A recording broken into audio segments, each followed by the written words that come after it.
Orang yang punya akal karena sadar ini wilayah Allah, semua milik Tuhan. Itu dia tiap hari berpikir, besok Allah akan melakukan apa terhadap dunia ini. Kalau dalam kitab Hikam itu disebut al-aqil mayakul madza yaf'alu wa hubi wal ghafil mayakul madza af'al. Kamu merencanakan suatu mau plesir ternyata gempa, mau wisata ke Rusia ternyata perang. Kamu tidak pernah tahu apa yang akan terjadi besok. Wa ma tadri nafsum madza taksibu ghada.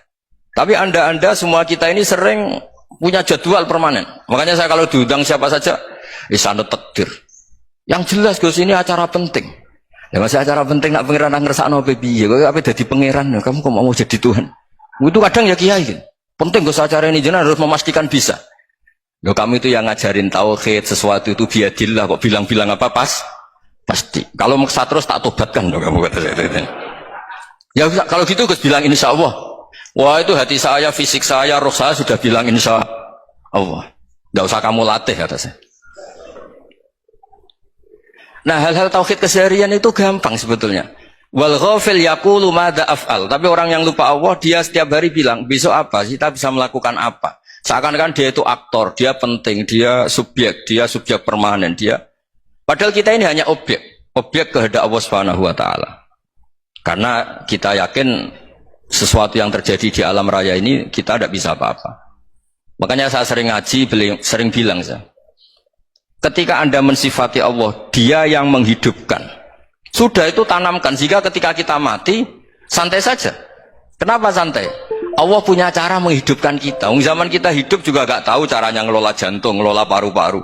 Kamu juga gak tahu ngelola oksigen yang tidak beracun, tidak ngandung polusi. Tahu-tahu hidup. Gak ingin tua ya tahu-tahu tua. Gak ingin mati tahu-tahu mati. Selama ini kita hidup juga gak tahu apa sebetulnya. Hanya gaya tok, punya jadwal, punya planning. Kalau kamu bisa menentukan pilihan Anda, pasti Anda istrinya cantik, 4 neriman semua, kona'ah semua. Nyatanya enggak kan? Ada 1 jelek, cerewet. Wah itu kan, nyatanya tidak bisa apa-apa Anda kan? Dan kamu bawa mati lagi.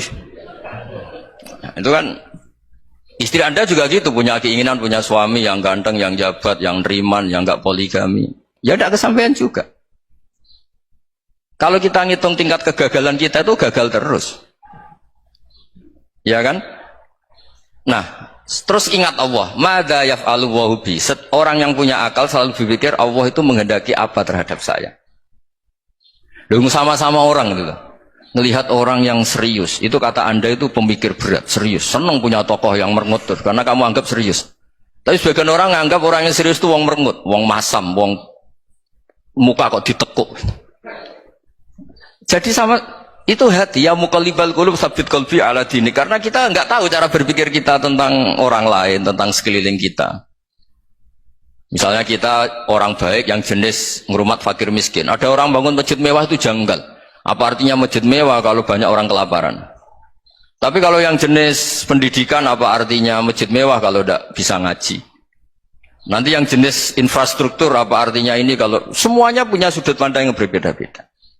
Dan Islam mengapresiasi semua kebaikan. Tapi katakan semua kebaikan itu adalah kehendak Allah Subhanahu wa taala. Karena apapun baik Anda itu pakai fasilitas yang diberikan oleh Allah Subhanahu wa taala.